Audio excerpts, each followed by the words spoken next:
जय हिंद जय बिहार। आज क्लास 10 का बिहार बोर्ड का बहुत ही महत्वपूर्ण अध्याय हम लोग पढ़ने चल रहे हैं। नौबत खाने में इबादत यतीन्द्र मिश्र का है।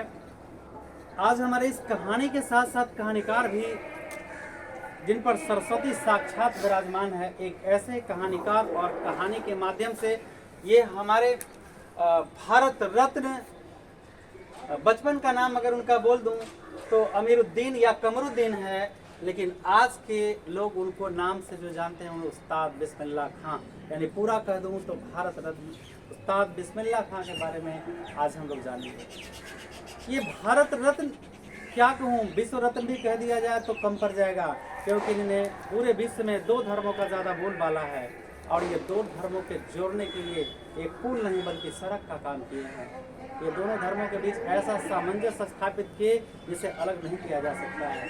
अगर हम इन तमाम धर्मावलंबियों ये बात को सोच ले कि मनुष्य को ईश्वर ने एक तरह बनाया है और जिस तरह से संगीत से सुर निकलता है एक ही तरह का होता है। मनुष्य के आवाज़ शरीर से हर मन आत्मा से निकलने वाला आवाज़ माता पिता अम्मी अब्बा होता है। इसी तरह से संगीत निकलने वाले सारे सुरों में परमात्मा ही विराजमान रहते हैं, अल्लाह ही विराजमान रहते हैं। जब तक ऐसे सोच वाले लोग रहेंगे, कोई भी धर्म कोई भी मजहब अलग नहीं होगा। हम पूरे भाईचारे के साथ देश में शांति स्थापित कर सकते हैं। इस महान राइटर का मैं तो मतलब लेखक का बहुत बहुत आभारी हूँ जिन्होंने इस पर प्रकाश डाला हमारे उस्ताद बिस्मिल्लाह खां के जीवनी पर, और इस तरह से बताया कि उस्ताद बिस्मिल्लाह खां किस तरह दो धर्मों को जोड़े, दो मजहबों को जोड़े, मंदिर मस्जिद को एक जगह बना दिए और एक ही सुर में दोनों की आवाज़ निकाल दिए। एक तरफ बिस्मिल्लाह खां ने बालाजी काशी विश्वनाथ मंदिर के बारे में बताया है, तो दूसरा तरफ नमाज अदा के बारे में सातों सुर निकाल करके दिखाया है, और इस तरह से ये दो धर्मों को जोड़ने का बहुत बड़ा काम किए हैं। वास्तव में सरस्वती उन पर साक्षात विराजमान है, उन्होंने खुद देखे और इस कहानी में भी आपको देखने के लिए मिलेगा। आइए पहले हम इस कहानीकार के जीवनी पर थोड़ा प्रकाश डालें। यतीन्द्र मिश्र कितने विद्वान हैं जरा देखिए। भारत में लोग कहते हैं क्या नहीं है, बिहार में क्या नहीं है, अरे देश के हर कोने कोने में धरोहर ही धरोहर पड़ा है। ये हमारे यतीन्द्र मिश्र का जन्म 1977 में अयोध्या के उत्तर प्रदेश में हुआ था। लखनऊ विश्वविद्यालय में इन्होंने हिंदी भाषा साहित्य में एमए किए। संगीत देखिए कितने प्रकांड विद्वान हैं। अगर मैं बोलूं सरस्वती विराजमान है तो कम है इन पर, क्योंकि बहुत आले आले लोग होते हैं जिनको साहित्य, संगीत, सिनेमा, नृत्य और चित्रकला में वो गिण में या कहते जिज्ञासु है, सीखने के लिए उत्सुक हैं, बेचैन हैं इन सारे कलाओं को। जब हम पढ़ते थे तो हमारे हाई स्कूल इंदर सिंह उच्च विद्यालय में एक शिक्षक थे, उन पर साक्षात सरस्वती विराजमान था। उनका नाम था हारित शर्मा। हिंदी पढ़िए, इंग्लिश पढ़िए, साइंस पढ़िए, मैथ पढ़िए, यहाँ तक कि वो गलती से एक दिन कह दिए थे मौलाना कि क्या सर कहाँ जा रहे हो मौलाना, तो उर्दू पढ़ने जा रहे हैं सर, क्या आप उर्दू पढ़ाएंगे? तो लगा कि शायद उनको उर्दू नहीं आता है। हमारे जो उर्दू के जो शिक्षक थे उनसे कहे कि आज हमको उर्दू पढ़ाने के लिए दीजिए, और जब उर्दू पढ़ाए ना तो मौलाना साहब का हालत ख़राब हो गया। तो मतलब क्या मैं बोलूँ, आले लोग होते हैं जिन पर सरस्वती साक्षात विराजमान रहती हैं, और ये भी विद्वान जो हैं इन पर सरस्वती साक्षात विराजमान है। क्या क्या इनमें, क्या साहित्य, संगीत, सिनेमा, नृत्य और चित्रकला के लिए जिज्ञासु थे। वे ऐसे साहित्य और कलाओं में संवर्धन एवं अनुशीलन के लिए देखिए इनकी कितनी अच्छा सोच है। एक सांस्कृतिक न्याय परिषद, व्यास परिषद, विमला देवी फाउंडेशन का संचालन 1999 में किए। कहते हैं कि वो जाने के चले जाएंगे मगर कुछ दुनिया में छोड़ जाएंगे ऐसे महान लोग। और देखिए और भी क्या है, इन्हें भारत भूषण अग्रवाल पुरस्कार, भारतीय भाषा परिषद युवा पुरस्कार, राजीव गांधी राष्ट्रीय एकता पुरस्कार, रजा पुरस्कार, हेमंत स्मृति कविता पुरस्कार, ऋतु सम्मान इत्यादि से इनको नवाजा गया। केंद्रीय संगीत कला नाट्य अकादमी में नई दिल्ली और सराय नई दिल्ली की फेलोशिप भी न मिली थी। अब क्या बताऊं, इस विद्वान के बारे में जितनी भी कही जाए कम है, और बहुत सारे उपन्यास भी लिखे, कहानी लिखे और कविता, इन सारी चीज़ों की रचना किए हैं। और आज इन्होंने एक प्रकाश डाला है, एक कैसे सूर्य का प्रकाश, कैसा ज्योति प्रकाशित किए हैं हमारे प्रसिद्ध शहनाई वादक बिस्मिल्लाह खां के बारे में। और देखिए इनका वर्णन में तो पहले कुछ मोटा मोटी बता दूं, फिर कहानी की तरफ बढ़ेंगे। इस पाठ में प्रसिद्ध शहनाई वादक उस्ताद बिस्मिल्लाह खां का जीवनी और उनके रुचियां, वर्तमान बनावट, संगीत साधना और गहरे जीवन के अंतर्मन को उन्होंने उजागर किया है। यानी अंतर आत्मा से कैसे वो हर एक चीज में गुण ढूंढ लेते थे, संगीत ढूंढ लेते थे। यहाँ तक कि कुलसुम के कचौड़ी के दुकान में जब कचौड़ी छनाता था तो संगीत का आरोह और अवरोह ढूंढ लेते थे। सा रे ग म प ध ध नि सा, ऐसे संगीतकार। तो ईश्वर जहाँ खोजेंगे वहाँ मिलेगा। हम में, तुम में, खरे खंड में, मतलब क्या बोलेंगे, सब में व्यापक राम। आज जिसको नैने नहीं है तो आंख रहते अंधा है, उस ईश्वर कहाँ से दिखाई पड़ेंगे?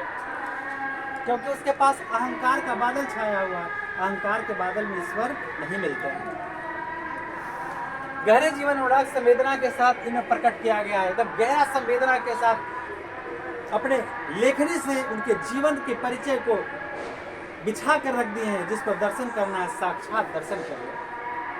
1916 से 22 के आसपास एकांकी पंचगंगा घाट स्थित बालाजी मंदिर के डेवरी से निकलने वाली मंगलमय ध्वनि अमीरुद्दीन अर्थात उस्ताद बिस्मिल्लाह खां का उम्र लगभग 6 साल तथा बड़ा भाई शमसुद्दीन का उम्र लगभग 2 साल बड़ा। यानी एक भाई 6 साल के थे और 2 साल बड़ा एक भाई 8 साल के थे। ये यहाँ पे काशी विश्वनाथ मंदिर में ये इनके पूर्वज लोग भी शहनाई वादन करते आ रहे थे। ये तो इस्लाम के थे, फिर भी हिंदू के मंदिर में बनाते थे, बजाते थे, भगवान को पूजा करते थे, भगवान का इबादत करते थे। जरा अध्याय को समझने का प्रयास करिए। नौबत खाने का अर्थ होता है प्रवेश द्वार के ऊपर मंगल ध्वनि बजने का स्थान। जहाँ प्रवेश द्वार था मंदिर में जाने के लिए, उसके ऊपर शहनाई बजाने के लिए एक स्थान बनाया गया था।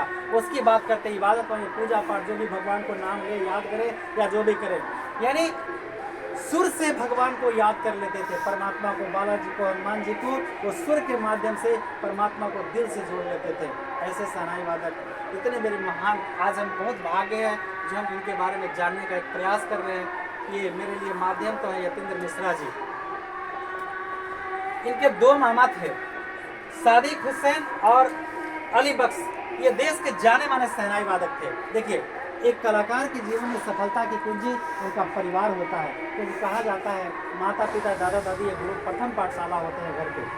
इनके ननिहाल में भी शहनाई वादक थे लोग, मतलब ख्याति प्राप्त, और ददिहाल में भी। ये तो इनका सौभाग्य था। अमरुद्दीन का जन्म डुमरांव में। देखिए, सब लोग कहता है बिहार में क्या नहीं है, क्या है, क्या है, क्या है, और मैं बस उनसे पूछ रहा हूँ एक बार फिर से कि मेरे बिहार में क्या नहीं है, बस यही बता दो। देखिए क्या है बिहार में। अमीरुद्दीन अर्थात उस्ताद बिस्मिल्लाह खां का जन्म डुमरांव बिहार के एक संगीत प्रेमी परिवार में हुआ था। 5-6 वर्ष तक उन्होंने डुमरांव में रहा। 5-6 वर्ष तक उन्होंने कहाँ डुमरांव में रहा, कहाँ डुमरांव गलत लिखा है भैया, डुमरांव में रहा। इसके बाद वो 5-6 वर्ष के बाद वो ननिहाल काशी में आ गए।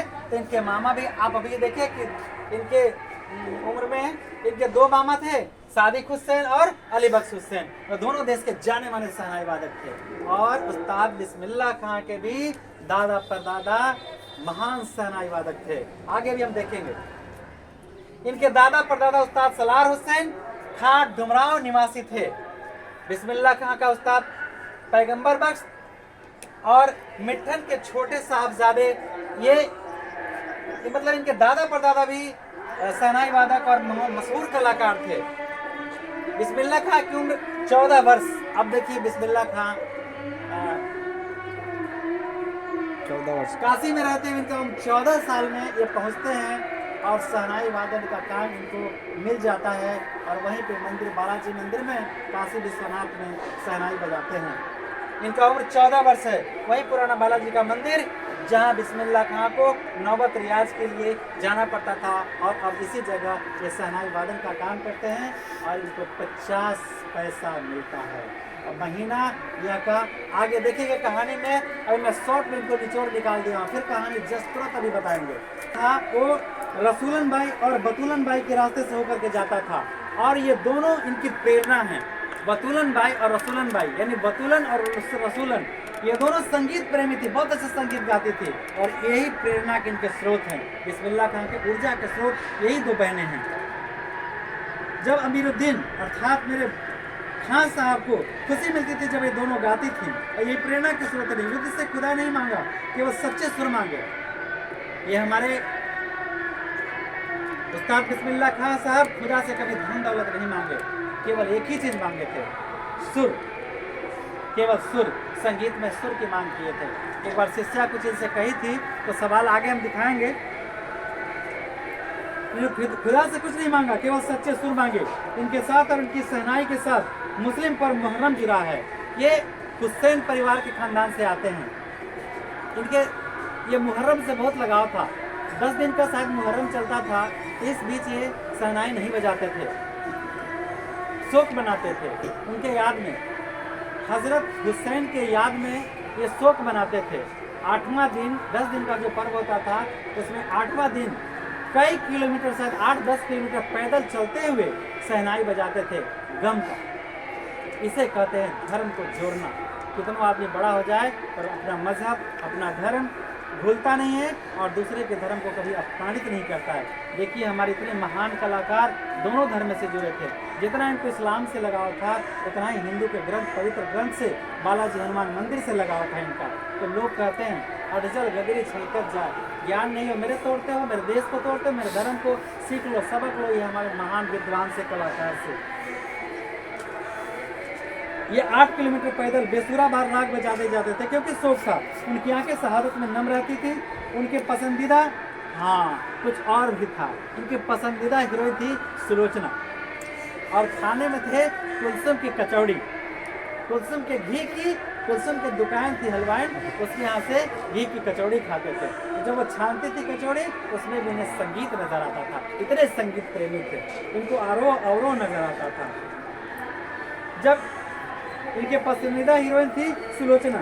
जब उनकी फिल्म लगता था तो 2 पैसे मामी से, 2 पैसे मामा से, 2 पैसे मासी से और 2 पैसे नानी से।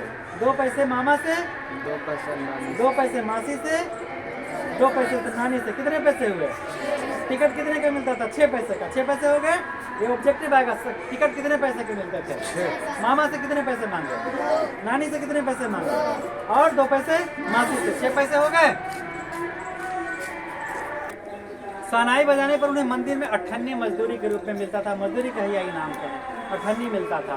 और इस तरह से वो कचौड़ी वगैरह खाते थे। कभी सिनेमा हुआ तो देख लेते थे। वहाँ पे हनुमान जयंती के अवसर 5 दिन, हनुमान जयंती के अवसर पर काशी विश्वनाथ बालाजी मंदिर में 5 दिन उत्सव चलता था, जिनमें उस्ताद बिस्मिल्लाह खां को अवश्य बुलाया जाता था, निश्चित रूप से बुलाया जाता था। बालाजी मंदिर के प्रति इनकी काफी श्रद्धा थी। ये कहीं जाते थे दूसरे जगह बजाने के लिए, तो जिस तरह से एक इस्लाम धर्म में है कि काबा की तरफ पैर करके नहीं सोया जाता है, शायद क्या जी सच है? जिस तरह इस्लाम धर्म में काबा के, देखिए ये हमारे कितने विद्वान उस्ताद बिस्मिल्लाह खां और मैं यतेंद्र जी का सबसे पहले मतलब दिल से हार्दिक मतलब प्यार प्रकट कर रहे हैं कि इन्होंने दुनिया में ये मैसेज दिया कि हमारे उस्ताद साहब कैसे थे। उस्ताद बिस्मिल्लाह खां जिस तरह से एक इस्लाम में काबा की तरफ पैर करके नहीं सोया जाता है, उसी तरह हमारे उतना ही प्यार इस उस्ताद बिस्मिल्लाह खां को हमारे काशी विश्वनाथ से था। कभी भी जाते थे कहीं दूसरी जगह बजाने के लिए, तो मंदिर बालाजी की तरफ प्याला करके, यानी बजने वाला मुंह, उसी तरफ उनका बालाजी की तरफ उनका मुंह होता था और बजने वाला प्याला, और दिल से उनकी इबादत करते थे, यानी उनका आराधना करते थे, उनको पल भर के लिए याद करते थे। इतने महान। तो हम तो ये कहते हैं कि धर्म वो जानते हैं कि अपनी धर्म के साथ साथ दूसरों का भी सम्मान करे। धर्म वो नहीं जानता है कि एक पक्ष को जान के अधर्म से नफरत फैला दे। धर्म तो उसे कहते हैं जो व्यक्ति दूसरे को सम्मान करता है, दूसरे धर्म का सम्मान करता है, वही महान और वही धर्मावलंबी है, वरना सब ढोंगी है। जो बजाते थे वो शहनाई, वो जो रीढ़ होता था ना, वो मिलता था आपको डुबराव में। तो जब वो बजाते थे 15-20 मिनट में वो भीग जाता था, और फिर उसे क्या करते थे, वो 15-20 मिनट में दूसरी लगा के बजाते थे, यानी बदल देते थे।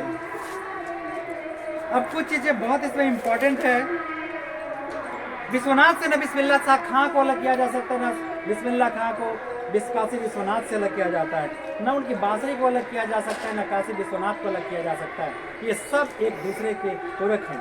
दुनिया कहती सुभान अल्लाह, जिस पर बिस्मिल्लाह खां कहते थे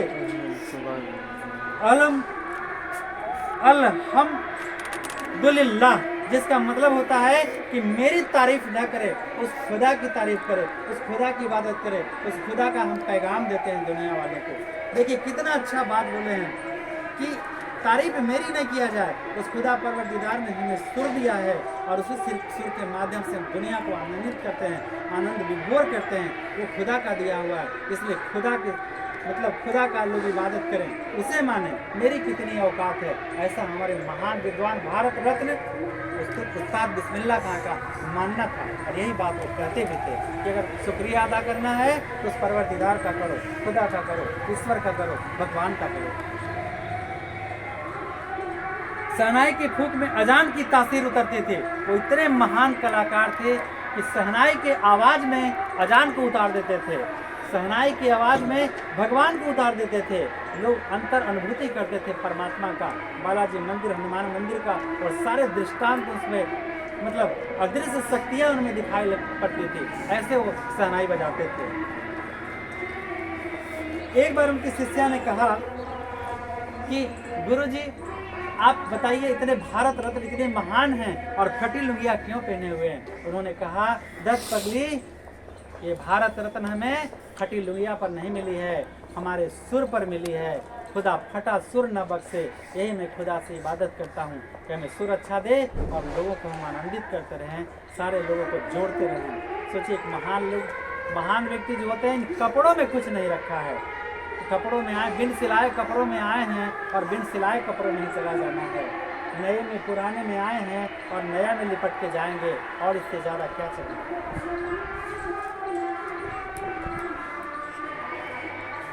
उन्होंने कहा, उनके थापों पर सब कुछ सुनाई देता था। काशी में मरण भी, देखिए कितना अच्छा बात लिखे यतीन्द्र मिश्र, काशी में जीवन को तो छोड़िए, मरण भी मंगल माना जाता है। तो बड़े भाग्यशाली होते हैं जिनकी मुक्ति काशी में होती है।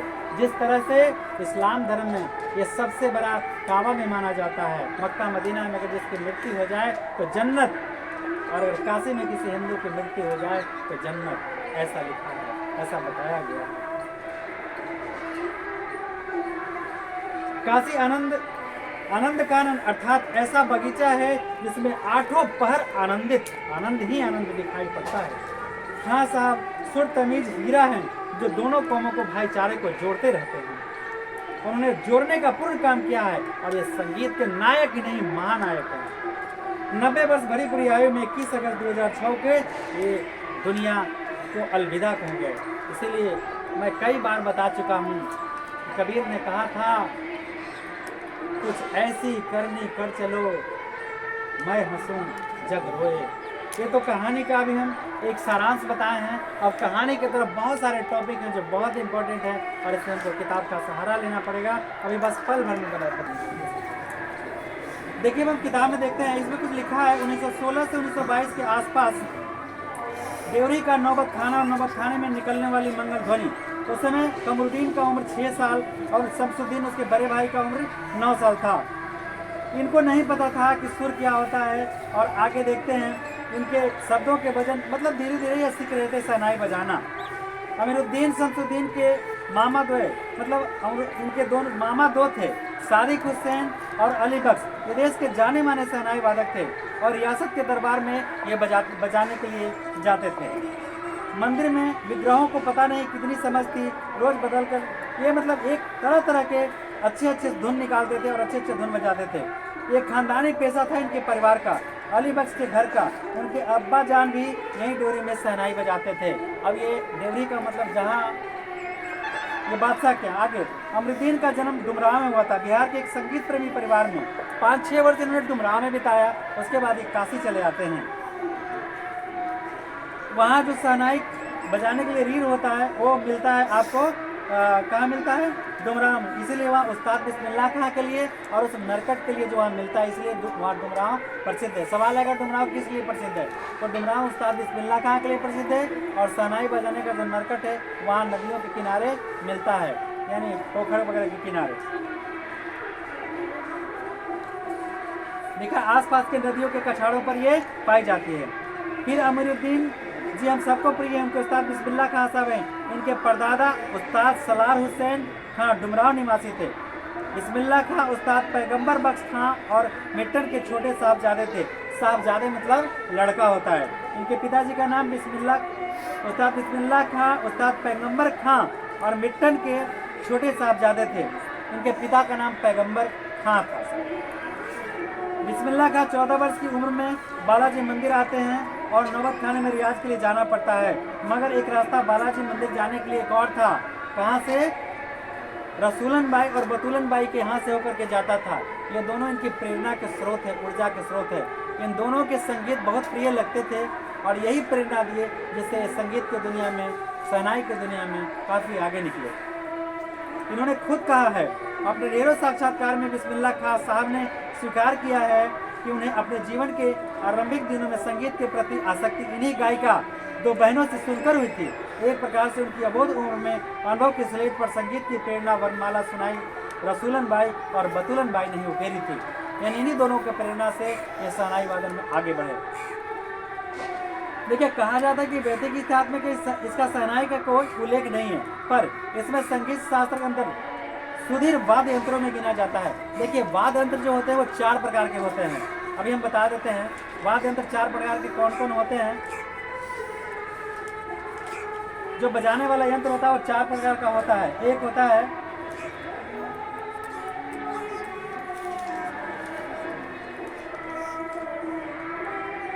श्रुति, दूसरा होता है सुशिर, दूसरा उसके बाद होता है घनवाद्य और अवनरुद्ध। जो चमड़े का ढोल बजाया जाता है ना, उसको अनवरुद्ध कहते हैं, अवनरुद्ध कहते हैं। तो ये तुसिर वाद्य यंत्रों में मतलब बांसुरी टाइप का बजाने वाला होता है। अरब देश में फंकर बजाए जाने वाले वाद्य यंत्र जिनमें नारी होती थी को नय कहते हैं। शहनाई को शाहनीय अर्थात सुशिर वाद्य यंत्र में शाह की उपाधि दी गई।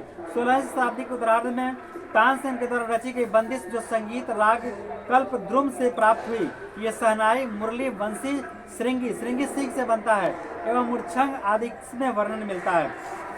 आगे लिखा, दक्षिण भारत के मंगल वाद्य नागस्वरम की तरह शहनाई प्रभाती मंगल ध्वनि का पूरक है। मतलब मंगल ध्वनि में शादी ब्याह जैसे उत्सव में, भगवान के पूजा पाठ में ये सब शहनाई बजाए जाते हैं। पहले हम लोग छोटा थे तो देखते शहनाई बजाने वाला आता था।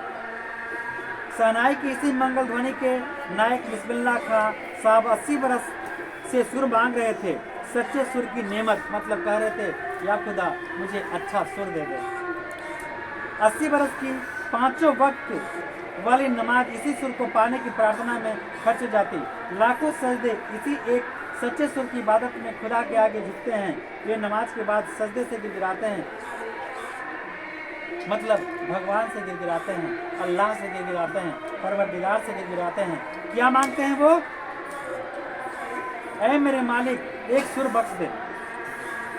सुर में वह तासीर पैदा करती आंखों से सच्चे मोती की तरह अनगर आंसू निकल पाए। वो कहते हैं या खुदा मुझे ऐसा सुर दे कि जब मैं बांसुरी बजाऊं तो लोगों के आंखों से प्यार का आंसू टपक पड़े। मजहबों को जोड़ दे, मजहब की दीवारों को पाट दे, मजहब की खाइयों को भर दे। उन्हें यकीन है कभी खुदा यूं ही उन पर मेहरबान होगा और अपनी झोली से सुर का फल निकाल कर उनकी ओर उछालेगा। फिर कहेगा ले जा अमीरुद्दीन, इसको खा ले और कर ले अपनी मुराद पूरी। अपने उपापोहों से बचने के लिए हम स्वयं किसी शरण, किसी गुफा को खोजते हैं जहाँ अपनी कहते हैं कि हम अपनी जहाँ तहाँ शांति पाने के लिए खोजते हैं। वो तो मेरे शरीर के अंदर है। उन्होंने उदाहरण बताया है हिरण का बहुत ही अच्छा ज्वलंत उदाहरण दिया है। कस्तूरी कुंडली बसे मृग ढूंढे बनमाही, ऐसे घटघटी राम हैं दुनिया देखे नहीं। कस्तूरी जो होता है वो हिरण के नाभिक में रहता है, लेकिन जिससे आने वाला सुगंध है उस सुगंध को चारों तरफ वो खोजते रहता है। कहाँ से आ रहा है, कहाँ से आ रहा है, वन में चारों तरफ खोजते रहता है, पर वो जानता नहीं कि सुगंध मेरे अंदर से आ रहा है। तो खुदा का सुगंध तो मेरे अंदर से आता है, परवरदिगार का सुगंध तो मेरे अंदर से आता है। जब उसको अनुभूति करते हैं, महसूस होते हैं। जब आप मंदिर जाएंगे, अगर वास्तव में किसी माई के मंदिर के दर्शन करेंगे, तो जब आपका मन भाव विभोर हो जाए और आंखों से आंसू आ जाए, तो समझ लीजिए माई से आपका साक्षात्कार हो गया है। अगर नमाज अदा कर रहे हैं, उस समय आंखें आंसू भर जाए, जब मिजाज नम हो जाए, तो समझिए इस परवरदिगार से आपका साक्षात्कार हो रहा है।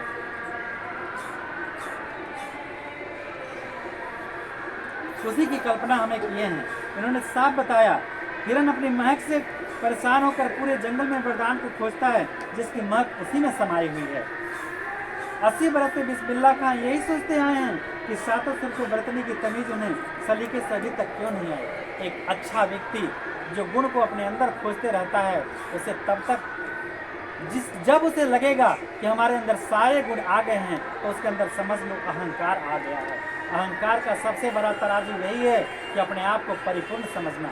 हमारे उस्ताद बिस्मिल्लाह खां अपने आप को कभी परिपूर्ण नहीं समझे और वो खोज निकालते रहे सुर के ताल में ईश्वर को, परमात्मा को, अल्लाह को हमेशा खोजते रहे और उन पर भगवान रहम बरसते रहम देते रहा, उन पर तरस खाया और हर सुर को प्रदान करते रहा। बिस्मिल्लाह खां और शहनाई के साथ जिस मुस्लिम पर्व का नाम जुड़ा है मैंने बताया मुहर्रम।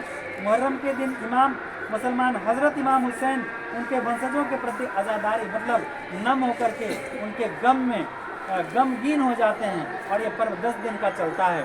10 दिन में 8वां दिन ये हमारे बिस्मिल्लाह खां साहब खड़े होकर 8 किलोमीटर पैदल चलकर शहनाई बजाते जाते थे और उनकी आंखें नम रहती थी। कोई सुरीला आवाज़ नहीं बल्कि बेसुरीला आवाज़ निकालते थे उसमें। रागिनियों की अदायगी का निषेध था, राग रागिनी नहीं बजाए जाते थे। उनकी आंखें इमाम हुसैन और परिवार के लोगों की शहादत में नम रहती थी। आज़ादारी होती थी हजारों आंखें नम। 1000 बरस की परंपरा पुनर्जीवित पुनः मुहर्रम में मतलब ये हमारा दायित्व है कि जो हमारे पूर्वज बलिदान दिए हैं हम उसे याद करें, चाहे वो किसी भी धर्म के हो, ईसा इस्लाम हो, हिंदू हो, सिख हो, ईसाई हो, अपने पूर्वजों को याद करें और उसके अपने गरीबी को याद करें, अपने बुरे दिन को याद करें जिससे कभी अहंकार नहीं आता है और हम उस पथ पर अच्छी तरह से चलते चलते अपने जीवन को समर्पित करते ईश्वर के प्रति। अपने अब्बाजान उस्ताद को कम पक्का महाल की कुलसुम हलवाइन की कचौरी वाली दुकान उनको बहुत पसंद था और उनके हीरोइन फेवरेट कौन थी? सुलोचना। कचौड़ी किसके दुकान का? कुलसुम हलवाइन की कचौड़ी दुकान का, वो में शुद्ध घी का बहुत पसंद था। उसमें वो आरो और रो खोज लेते थे। अब आप लोग गलत मत सोचिए, एक महान कलाकार सबसे प्रेम करता है। प्रेम का मतलब प्रेम न बारी उपजे, प्रेम न हाट बिकाए, राजा प्रजा जे ही रुचे, शीश नहीं ले जाए। प्रेम का अर्थ ही होता है, प्रेम तो भगवान हमसे करता है। सब लोग सोचते हैं भगवान हमको देख नहीं रहा, हमको दुख देता है, तकलीफ देता है। वो किसी को तकलीफ नहीं देता, हम सब उसके संतान हैं, चाहे जिस रूप में हो। इस्लाम में कह दे, हिंदू में कह दे, ईसाई में कह दे, किसी भी धर्म में हम सब उनके संतान हैं। अब कोई अब्बा कहता है, कोई पिता कहता है, कोई परमात्मा कहता है, कोई अल्लाह कहता है। उन बेवकूफ़ों को कम समझाए जो हमको बांटने चाहते हैं, और जो नहीं जानते सबसे बड़ा बेवकूफ़ तो हम हैं कि जिसके पास ज्ञान नहीं वो आसानी से हमें बांट देते हैं। हम ज्ञानी होकर के भी मूर्ख बन जाते हैं। बताइए, जाहिल नेता नेता बन जाता है, हम पढ़ लिख के उसको वोट देकर क्रिमिनल बना देते हैं। ऐसे को उखाड़ फेंकना चाहिए।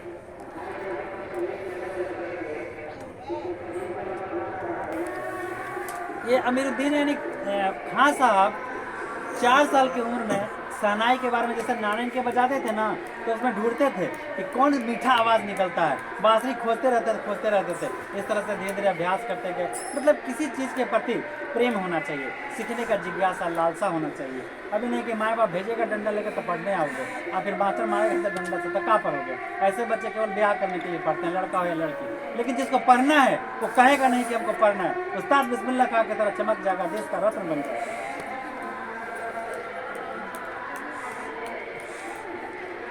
देखिए भाई, उस्ताद हमारे उस्ताद जी सिनेमा देखने के बड़ा शौकीन थे। एक हीरोइन थी फेवरेट, कौन? सुलोचना। जब उनकी फिल्म लग जाए तो 2 पैसा मौसी से, 2 पैसा मामा से और 2 पैसा यानी टिकट का दाम कितने पैसे हुए? 6 पैसे, और सिनेमा देख लेते थे। उनको जब काम मिला शहनाई बजाने का तो इसमें लिखा है, इधर सुलोचना की नई फिल्म सिनेमा हॉल में आए, उधर अमीरुद्दीन अपनी कमाई लेकर चला फिल्म देखने, जो बालादीप मंदिर पर रोज शहनाई बजाने से मिलती थी। तो अठन्नी तनख्वाह कितने दिन का था? 1 दिन का। रोज मतलब 1 दिन का उनकी तनख्वाह कितना था? 50 पैसे। अठन्नी, 8 आना प्रतिदिन उनको मिलता था। उस पर शौक भी जबरदस्त था, सिनेमा देखने का और कचौड़ी खाने का। बताया कि वो कलाकार ऐसे थे कि संगीत मतलब कचौड़ी जब छनाता था उसमें संगीत के आरोह अवरोह सा रे ग म प ध नि निकाल लेते थे। ये 7 गो होते हैं जी। राम जाने कितने ने ऐसी कचौड़ी खाई होगी, मगर इतना तय है कि अपने खां साहब रियाजी और स्वादी दोनों थे। स्वाद भी लेते थे और उसमें संगीत भी निकाल लेते थे। बस इस बात का शक नहीं है कि दादा की मीठी शहनाई उनके हाथ लग चुकी थी। मतलब जो दादा बजाते थे तो उनको लगता था ना किसी शहनाई से मीठा धुन निकल रहा है, ठीक है, तो समझिए कि वो धुन उनको आ चुका है, चाहे शहनाई कोई था। अच्छा बताइए, खेल में बताया गया था सचिन के हाथ में मैजिक था या सचिन के बैट में? तो उस्ताद बिस्मिल्लाह कहा कि सुर में मैजिक था या फिर शहनाई में? सुर में। अभी किताब में मैजिक है कि पढ़ाने वाले में? तो कुछ पढ़ाने वाले कहते हैं कि कहाँ है 10 क्लास की किताब में, कुछ है कहाँ नहीं। भाई मैं उनको मैसेज देता हूँ कि एक बार फिर से पढ़े, नहीं तो वीडियो देख ले। काशी में संगीत का जब आयोजन होता था तो यहाँ बालाजी मंदिर में, संकट मोचन मंदिर में बरसों पुराना आयोजन होता था 5 दिन का। उस्ताद बिस्मिल्लाह खां को अवश्य बुलाया जाता था। अब जरा सोचिए एक बार कि जो लोग हमें इस देश के टुकड़ा करना चाहते हैं, हिंदू मुस्लिम में, ये उस्ताद जी किस धर्म के थे? ये तो दोनों धर्म के पुजारी थे। ये तीनों चारों धर्म को मानने वाले थे, चारों धर्मावलंबी को पूछते थे। अगर सारे लोग ऐसे हो जाए तो टुकड़ा वाले करने वाले को टुकड़ा कर दें हम लोग मिलकर, वो रह जाएंगे अकेले, उनको कोई पूछने वाला नहीं मिलेगा। ये हम लोग को जागरूक होने की जरूरत है आज।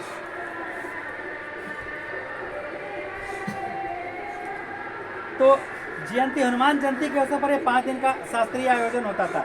इसमें उस्ताद बिस्मिल्लाह खां अवश्य रहते थे। अपने मजहब के प्रति अत्यधिक समर्पित उस्ताद बिस्मिल्लाह खां की श्रद्धा काशी विश्वनाथ जी के प्रति बहुत अपार था। जब भी वे काशी से कहीं बाहर जाते थे तो विश्वनाथ और बालाजी के मंदिर की दिशा की ओर मुंह करके बैठते थे। कहाँ बैठते थे, कैसे बैठते थे? मंदिर की ओर। ये बात क्यों कहा गया है? मैं उन जाहिलों को संकेत देना चाहता हूँ जो हमारे धर्म को बांटते हैं। जिस तरह एक इस्लाम वाले लोग काबा की तरफ पैर करके नहीं सो सकते हैं, उसी तरह हमारे उस्ताद बिस्मिल्लाह खां इस्लाम धर्म के रक्षक, इन्होंने कभी काबा, कभी बालाजी की तरफ पीछे मुड़ करके पीठ करके नहीं बैठा। बालाजी की तरफ अपना फेस मुंह करके बैठते थे, बालाजी की तरफ। और जो बजाते थे उसका प्याला का जो मुंह होता था बालाजी की तरफ होता था। यानी जितना उनके लिए काबा दिल में था, उतने ही उनके दिल में काशी भी था। बताइए, ऐसे लोगों को मैं नतमस्तक हूं उनके आगे और सत नमन करता हूं ऐसे महान कलाकारों को। देखिए साफ लिखा है, जब कभी वे काशी से बाहर रहते थे तब विश्वनाथ और बालाजी के मंदिर की दिशा की ओर मुंह करके बैठते थे। थोड़ी ही देर सही, मगर उसी ओर शहनाई का प्याला घुमा दिया जाता और भीतर की आस्था की रीढ़ माध्यम में बजते थे। अंदर जो उनके अंदर अंतर आत्मा में जो उनकी आस्था थी भगवान के प्रति, सीधे जुबान पे आ जाता था। 2 मजहब साफ लिखा है किताबों में, वो सुर में आजान निकाल देते थे और सुर में भगवान निकाल देते थे। तो कहाँ है अल्लाह, कहाँ है भगवान? सब तो मेरे भीतर है, सब मेरे भीतर है। इसलिए पढ़ो, और जो बांटता है तुम उसे बांट दो अलग करके कि तेरी जरूरत नहीं है, क्योंकि हम एक हैं। हिंदू, मुस्लिम, सिख, ईसाई, हम आपस में भाई हैं या नहीं है? उन बेवकूफ़ों को कौन समझाए कि 4 अक्षर जान गए, कहे कि मैं जौन जानता हूँ। कुछ नहीं जानते हो, कुछ नहीं करोगे तुम। आए हो पुराने में, नए में लिपट के चले जाओगे। मेरे देश को कोई न बांटा है न बांट सकता है। खां साहब की एक रीढ़ 15 से 20 मिनट चलता था और बिक जाता था। पहले भी मैं बता चुका हूँ। देखिए सबसे अहम पड़ाव यानी कहानी का चरम स्थिति यहाँ पे है। अक्सर कहते हैं क्या करें मियाँ, ये काशी छोड़कर कहाँ जाऊँ? ये काशी छोड़कर कहते थे, इतना प्यार था काशी से बिस्मिल्लाह खां को कि साफ कहे हैं ये काशी छोड़कर कहाँ जाऊँ। गंगा मैया यहाँ, बाबा विश्वनाथ यहाँ, बालाजी का मंदिर यहाँ हमारे खानदान की कई पुस्तकों की शहनाई बजाती आई हैं। हमारे नाना तो वहीं बालाजी मंदिर में खड़े प्रतिष्ठित शहनाईबाज रह चुके हैं। अब हम क्या करें? मरते दम तक न यह शहनाई छूटेगी न काशी। जिस जमीन में हमें तालीम दी है, जहाँ से अदब पाई है, वो कहाँ और मिलेगा। शहनाई और काशी से बढ़कर कोई जन्नत नहीं। ये धरती हमारे लिए जन्नत है। ये हमारे बिस्मिल्लाह का कहता। जो हमारे नेता, लीडर, चोर, बेईमान कहते हैं कि हिंदू मुसलमान है, मैं उन्हें समझा देना चाहता हूँ कि काशी हिंदू का भी है और काशी मुसलमान का भी है, क्योंकि हम एक दूसरे के प्रेमी हैं। न शहनाई अलग हो सकता है, न बिस्मिल्लाह खां, न काशी अलग हो सकता है, न नमाज, न रमजान, न पूजा, न कुछ भी अलग हो सकता है। हम एक हैं। ईद में भी साथ रहेंगे, होली दिवाली में भी साथ रहेंगे, गांधी जयंती में भी साथ रहेंगे और नमाज में भी साथ रहेंगे। बहुत लोग ढोंगी मत समझिए कि हमें कलमा नहीं आता है, कलमा हमें भी आता है। शक है तो मैं किसी वीडियो में दिया हूँ, देख लीजिएगा। क्योंकि कलमा में वही लिखा है जो हमारे मंत्र में लिखा है, सेम। अगर शक है तो कोई आके कभी बहस कर ले। काशी संस्कृति की पाठशाला है।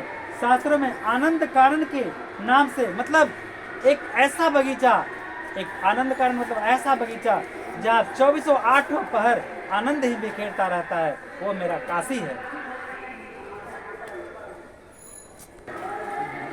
देखिए, ये तो आपने अभी बताए हैं हमारे खां साहब, ये जन्नत है काशी उनके लिए। और भी कुछ बहुत इंपॉर्टेंट बात बोले हैं, जरा ध्यान से सुनिएगा। काशी संस्कृति की पाठशाला है। शास्त्रों में आनंद कारण के नाम से प्रतिष्ठित, मतलब शास्त्र में बताया जाता है कि काशी में 8 पहर शांति प्रदान होता है और आनंदित रहता है। आगे, काशी में कलाधर हनुमान व नृत्य विश्वनाथ हैं। काशी में बिस्मिल्लाह खां हैं। काशी में हजारों साल का पुराना इतिहास, जिसमें पंडित कंठे महाराज हैं, विद्याधारी भड़ी हैं, बड़े रामदास जी हैं, मौजुद्दीन खां हैं। इन सब रसिकों में से उपकृत होने वाला अपार जन समूह है। मतलब इन सबसे प्रेम करने वाला काशी का अपार जनता है। यह एक अलग काशी है जिसकी अलग तहजीब है, अपनी बोली, अपने विशिष्ट लोग हैं, इनके अपने उत्सव हैं, अपना राम, अपना गम, अपनी सेहरा बनना और अपना नौ, मतलब वह तमाम चीज मौजूद हैं। आप यहाँ संगीत को भक्ति से, भक्ति को किसी भी धर्म के कलाकार से, कजरी को चैता से, विश्वनाथ को विलाक्षणी से, बिस्मिल्लाह खां को गंगा द्वार से करके कभी नहीं देखा जा सकता है। यानी मुख्य रूप से कह दूं तो कभी काशी को बिस्मिल्लाह खां से अलग नहीं किया जा सकता है, गंगा तट को बिस्मिल्लाह खां से अलग नहीं किया जा सकता है, किसी भी धर्म से बिस्मिल्लाह खां को अलग नहीं किया जा सकता है। मतलब किसी भी दिल से, किसी भी धर्मावलंबियों से हम बिस्मिल्लाह खां को अलग नहीं कर सकते हैं। अतः हम कह सकते हैं कि हमारे सारे धर्म एक हैं, चाहे किसी भी धर्मावलंबी हो। वो सबके प्यारे थे, मेरे भी प्यारे हैं, इसलिए हम आपस में प्यार करना सीख लें, हम अपनी भाषा को सीख लें, एकता को बरकरार रखें और देश को खंड ना करें। इसे एक मजहब में, एक धागा में बांध के रखें। अक्सर समारोहों एवं उत्सवों में दुनिया कहती है ये बिस्मिल्लाह खां हैं। बिस्मिल्लाह खां का मतलब बिस्मिल्लाह खां की सहनाई। तो लोगों को किनसे प्रेम था, बिस्मिल्लाह खां से या उनकी सहनाई से, उनके कला से? लोग कला के प्रेमी होते हैं और अपने आप उस कला के कारण कलाकार से भी प्रेम हो जाता है। हाथ से सहनाई का तात्पर्य बिस्मिल्लाह खां का हाथ, हाथ से यहाँ से इतना भर बिस्मिल्लाह खां की फूंक और सहनाई की जादुई आवाज का असर हमारे सिर चढ़ के बोलने लगा। सहनाई में सरगम भरा है। खां साहब को ताल मालूम है, राग मालूम है, ऐसा नहीं कि बेताल गाएंगे। सहनाई में 7 सुर लेकर निकल पड़े। सहनाई में परवरदिगार गंगा मैया उस्ताद की नसीहत लेकर उतर पड़े। देखिए कितना अच्छा पंक्ति लिखा है। उन बेवकूफ़ों जरा फिर से सुनिए कि कैसे ये मेरे 2 धर्मों को जोड़ते हैं उस्ताद जी। खां साहब को ताल मालूम है, राग मालूम है, ऐसा नहीं कि बेताल बजाते हैं। सहनाई में 7 सुर लेकर निकल पड़ते हैं।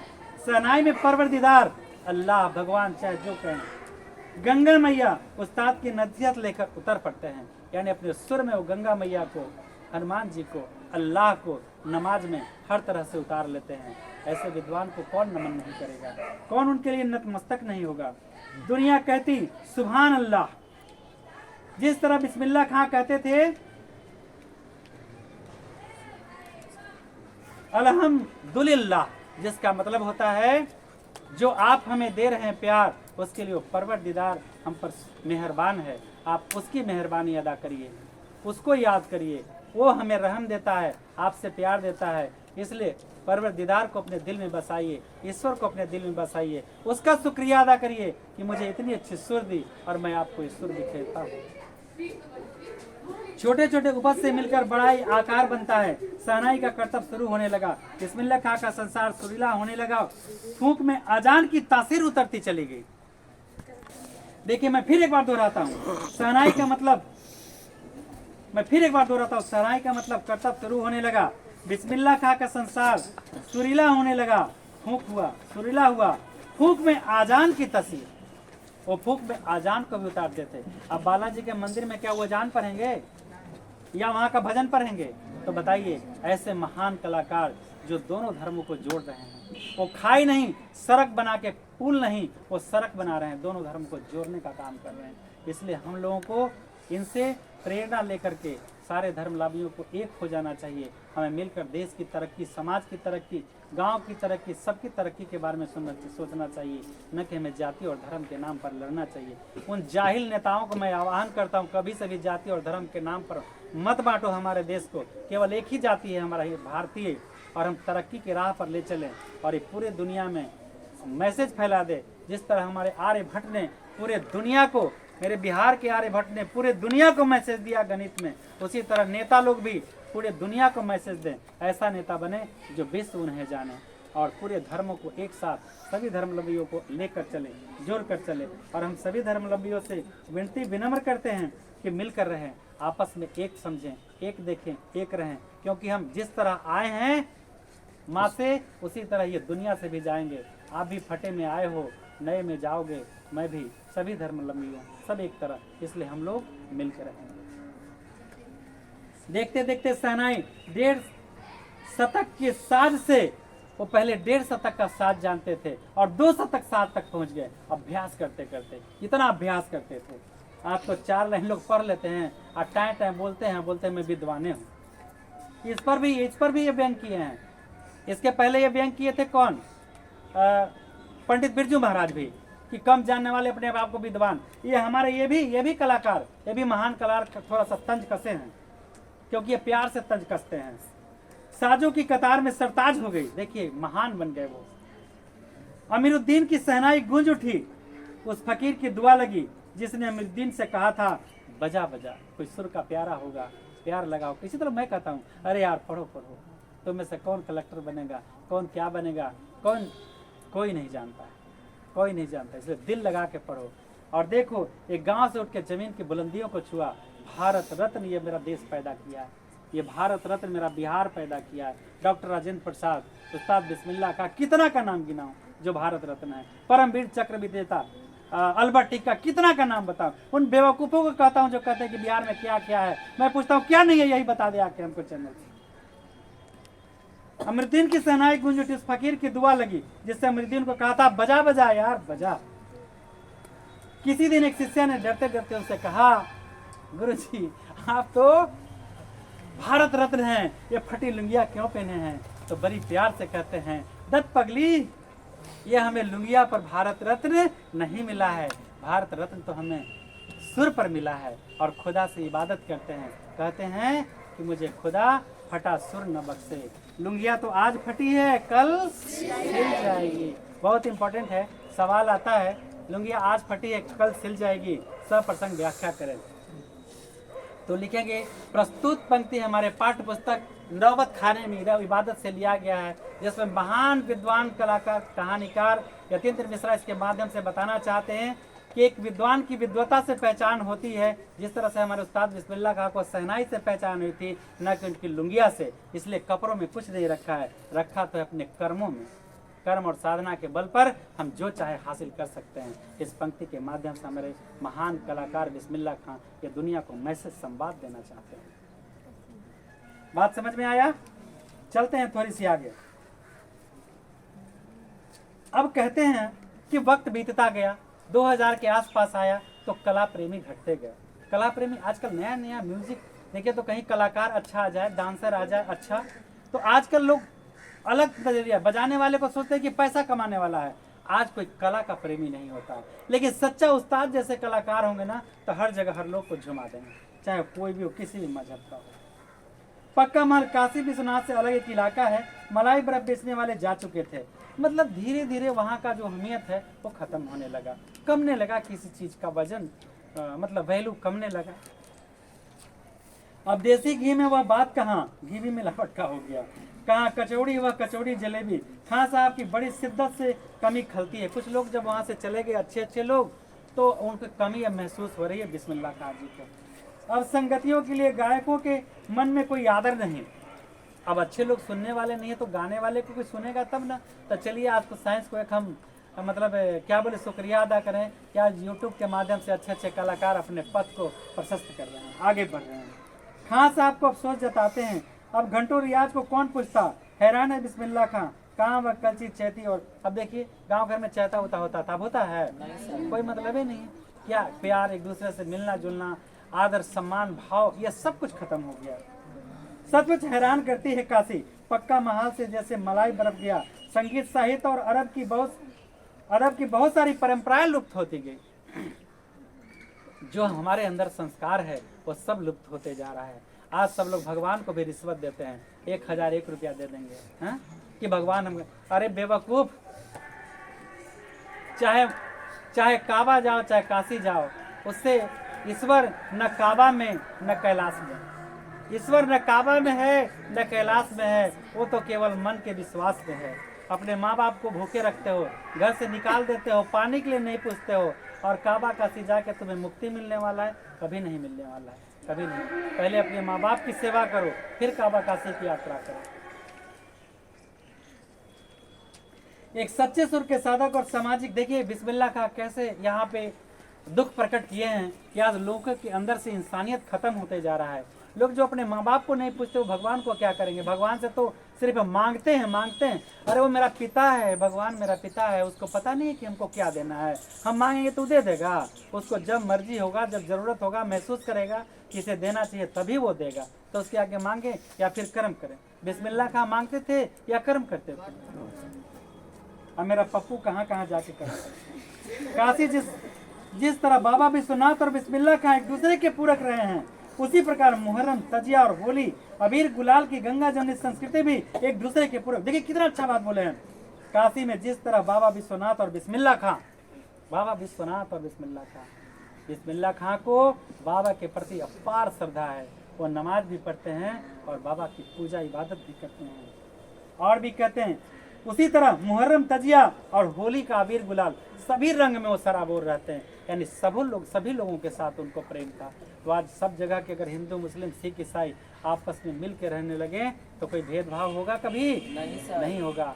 तो लोग कमेंट करता है, अरे बेवकूफ, समझ में नहीं आता कि माँ से जिस तरह हम आए हैं वो भी आया है। ये दुनिया छोड़ोगे जिस तरह, वो भी दुनिया छोड़ के जाएगा। पुराने कपड़े में आए थे और नए कपड़े में जाएंगे। तो कहाँ फिर अंतर है? अंतर तो हम जैसे जाहिल गंवार लोग करते हैं। गंगा यमुना संस्कृति एक दूसरे के पूरक रहे हैं। अभी जल्दी ही बहुत कुछ इतिहास बन चुका है, अभी आगे बहुत इतिहास बन जाएगा। फिर भी कुछ बचा है सिर्फ काशी में। नए लोग परंपरा को बदलते जा रहे हैं, लेकिन जो कुछ भी अवशेष बचा है वो आज काशी में देखने को मिलता है। बहुत लोग काशी तीर्थ करने जाते हैं ना। मैं फिर एक बार कहता हूँ,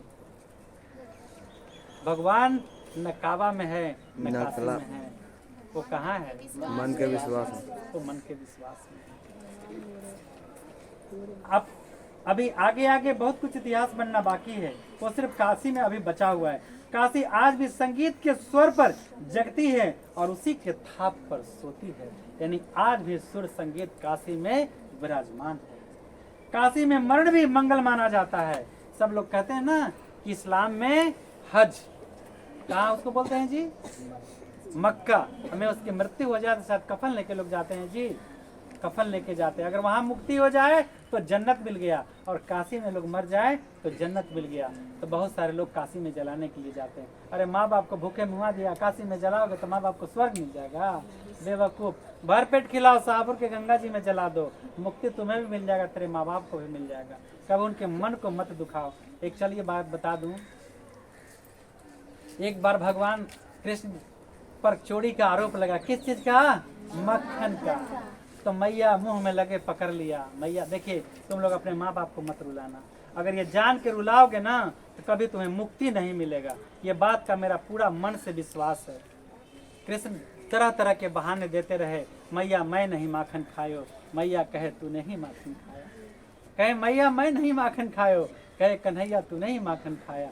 तो मैया को कहते हैं कन्हैया, मैया को कहती है मेरे बाँझ में छोटे में मक्खन कैसे चुभूंगा, कैसे खाऊंगा। मैया कहती है माखन तू नहीं खाया। तब उनके मुंह में माखन लगा था। तो कहे तेरे मुंह में माखन कैसे लगे।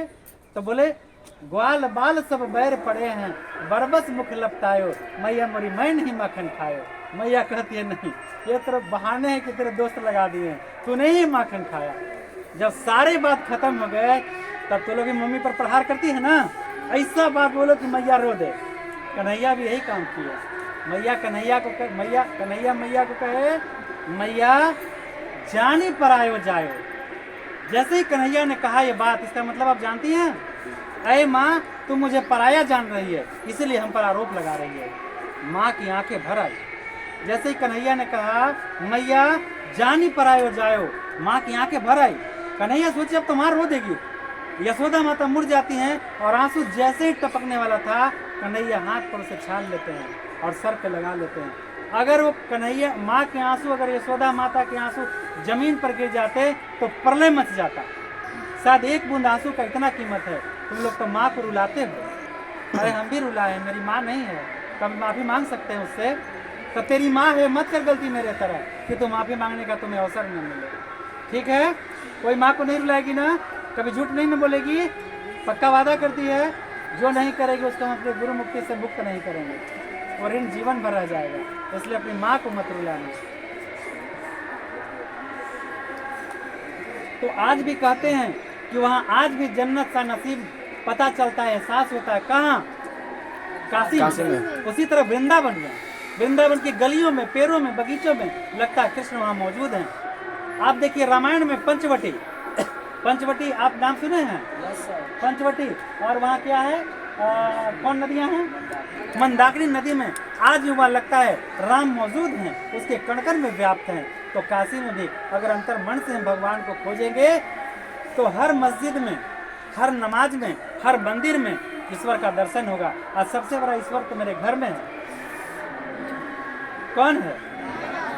पक्का? माँ बाप हैं? साबित करोगे? करके दिखाओ एक, करके दिखाओ एक। चलो मैं साबित करके दिखा देता हूँ। कबीर ने लिखा है, पत्थर पूजू तो हरी मिले, तो मैं पूजू पहाड़, उससे अच्छा चक्की भली जो पीस का है संसार।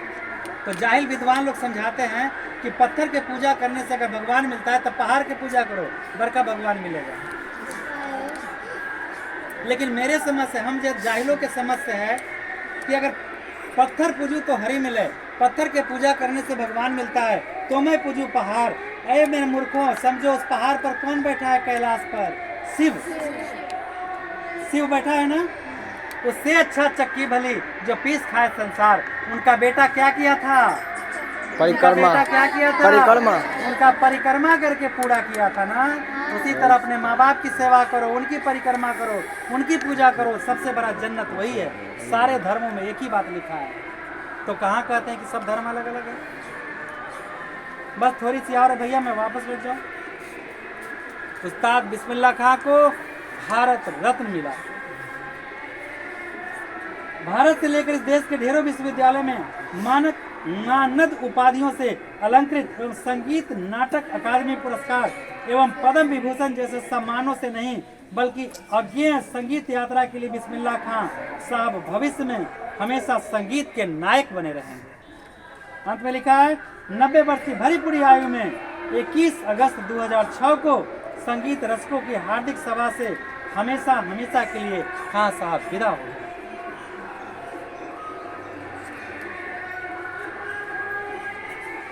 तब भी उनके अंदर किसी चीज को सीखने की जिज्ञासा हमेशा प्रबल रहती थी। तो आप इस महान कलाकार से प्रेरणा लीजिए। सबसे बड़ी बात इन्होंने देखा कि धर्मों को कभी बांटा नहीं, सभी धर्म से प्यार किया। मैं भी तो बार बार कहता हूँ कि सभी धर्मों में एक ही बात लिखा है, इंसानियत, प्यार, ईश्वर, इबादत, पूजा सब एक ही है। अल्लाह भी वही है, ईश्वर वही है। कोई अब्बा कहता है, कोई पिता कहता है, कोई फादर कहता है, कोई गॉड कहता है, वो अलग नहीं है। सब तो उसी की तरफ संकेत करता है। तो अलग कहाँ है? अलग है जो अजान में है, जो नमाज में है, वही पूजा में है, वही इबादत में है। तो अपना अपना तरीका अलग अलग है। चलिए आप इस शिक्षा से, कहानी से शिक्षा अपना लेते रहिए, मन लगा के पढ़िए। इन्हीं के तरफ अपने देश का नाम रोशन करिए।